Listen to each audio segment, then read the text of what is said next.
जय हिंद। आज के समय हर व्यक्ति घमंड करता है, लेकिन घमंड किसका करता है उसे खुद भी मालूम नहीं होता है। कोई व्यक्ति जो है अपने जो है जगह ज़मीन जायदाद संपत्ति, तो कोई अपने गुणों का या कोई अपनी ख्याति का, इस प्रकार से जो है विभिन्न प्रकार के जो है चीज़ों में अपने आप को जो है महारत समझ करके और अपनी जो है घमंड को जो है लोगों के समक्ष जो है दिखाना चाहता है और कहता है कि क्या आप मुझे नहीं पहचानते हैं।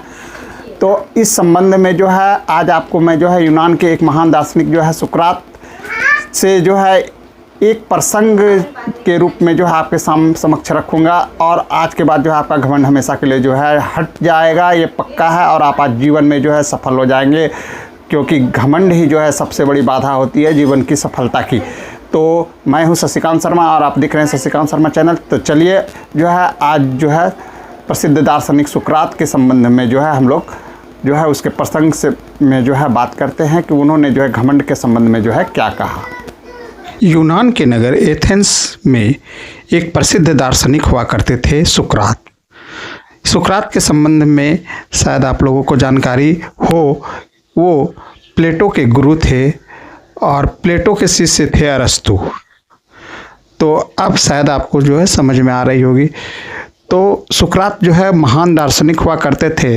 ये लोगों के समक्ष जो जाते थे और उनसे प्रश्न पूछते थे और जो है उनको एक सटीक उत्तर देते थे उनके प्रश्न का, जिससे जो है उन किसी भी व्यक्ति का दिमाग जो है झकझोर कर वो रख देते थे। तो इनकी प्रसिद्धि जो है पूरे एथेंस में जो है फैल चुकी थी। एक दिन की बात है, इनके पास एथेंस नगर का एक सेठ इनसे मिलने आया। वो जो है सुकरात के समीप जो है घर के समीप पहुंचा और अपनी इच्छा जो है प्रकट की कि उनसे मिलना है। तो आसपास के लोगों ने बताया कि उनसे मिलने के लिए आपको इंतज़ार करना पड़ेगा। उसने कहा कि तुम जाओ और सुकरात को बोलो कि वो इस नगर के जो प्रसिद्ध सेठ हैं वो उनसे मिलना चाहते हैं।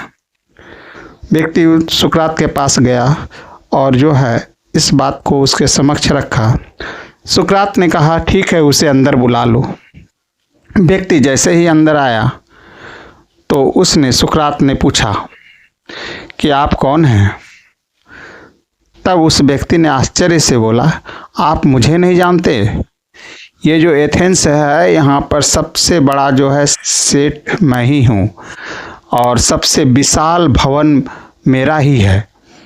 अगर मुझे नहीं पहचानते होंगे तो मेरे घर को ज़रूर पहचानते होंगे। इस एथेंस नगर में सबसे बड़ा महल है।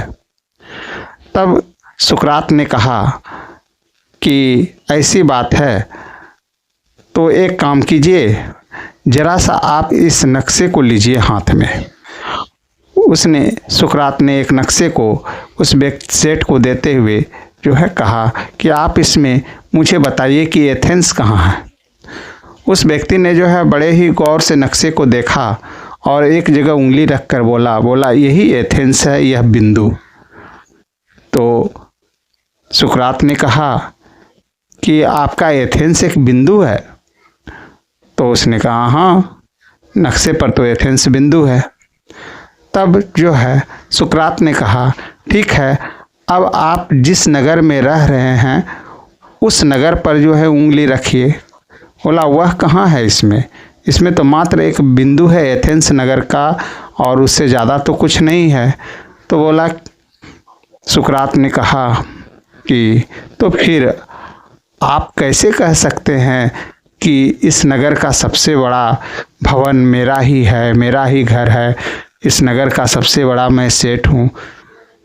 आपको तो नक्शे में भी नहीं पहचान में आ रही है कि आपका घर कहाँ है। जब आप ही नहीं बता पा रहे हैं कि आपका घर कहाँ है तो दुनिया वाले क्या बताएंगे और हम और आप क्या बताएंगे।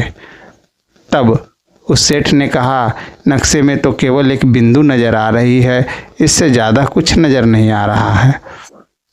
तब सुकरात ने समझाते हुए कहा कि आप बिल्कुल सही समझे, हम सब संसार में एक बिंदु से अधिक कुछ भी नहीं है और बिंदु से अधिक अगर हम अपने आप को समझते हैं तो यही हमारी जो है घमंड होती है और यहीं से घमंड की सीमा जो है शुरू हो जाती है और हम जीवन भर भटकते रहते हैं, कभी सफल नहीं होते हैं, केवल इसी भावना में जीते रहते हैं कि मुझसे ज़्यादा गुणी, मुझसे ज़्यादा धनवान, मुझसे ज़्यादा पैसे वाला, मुझसे ज़्यादा अनुभवी इस संसार में कोई नहीं है।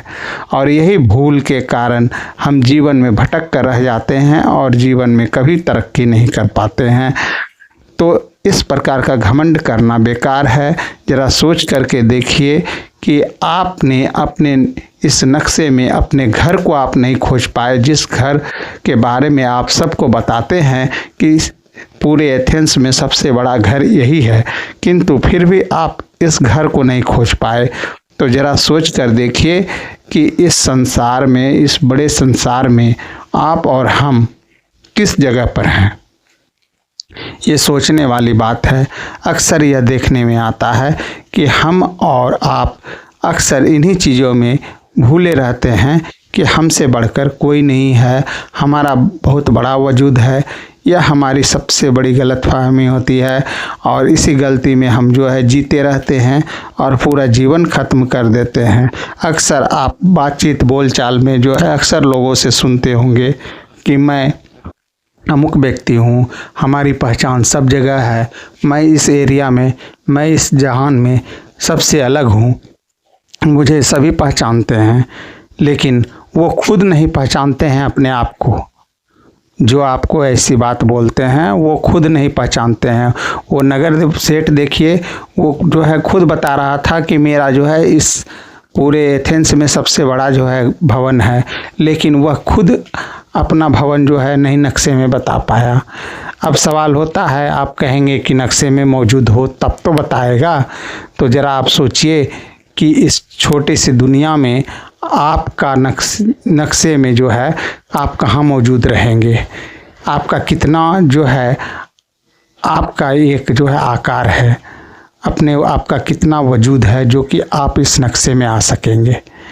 तो इस प्रकार से भूल भुलैया में न रहते हुए व्यक्ति को चाहिए कि जीवन भर वो अपने आप को एक साधारण मनुष्य समझकर और जीवन यापन करे, तो वह बेहतर तरीके से सफलता प्राप्त करेगा और सफलता की सीढ़ियों पर आगे बढ़ता चला जाएगा। सुकरात की इस कथन से हम लोगों को बहुत हद तक जो है यह जानकारी हो पाती है कि घमंड का कोई वजूद नहीं है। यही सुकरात आगे चल कर के प्लेटो जो महान दार्शनिक थे उनके जो है ये गुरु बने और प्लेटो का शिष्य अरस्तु था। अरस्तु भी एक महान दार्शनिक बने और अरस्तु के बाद जो है अरस्तु के शिष्य सिकंदर हुए। और इस प्रकार से जो है अगर हम लोग देखें तो एक सीढ़ी क्रम बना हुआ है और सबसे मुख्य जड़ यानी कहा जाए दार्शनिकों का तो वो सुकरात थे। सुकरात इस तरह के कई प्रकार के जो है अपने प्रसंग में जो है लोगों को सच का सामना करने के लिए बताते थे। अक्सर इसी तरह का प्रश्न लेकर वो लोगों के समक्ष जाते थे और उनके मनोमस्तिष्क को झकझोर कर रख देते थे। इस प्रकार सुकरात ने अपने पूरा जीवन जो है इन्हीं कार्यों में बिताया। अंततः उन्हें जो है राज्य आज्ञा से जो है उन्हें मौत की सज़ा दी गई और उनका जीवन का अंत हो गया। कहीं कहीं ऐसा लिखा होता है कि उन्हें विष खिलाकर मार डाला गया। तो इस प्रकार जो हमेशा सच के लिए जो है आगे बढ़े, लोगों को मनोमस्तिष्क को जागृत किए और उनका जो है अंत इस प्रकार हुआ। किंतु अंत होते होते उन्होंने मनुष्य को बहुत कुछ दे दिया जो आज भी हमारे जीवन के लिए उपयोगी है। जय हिंद।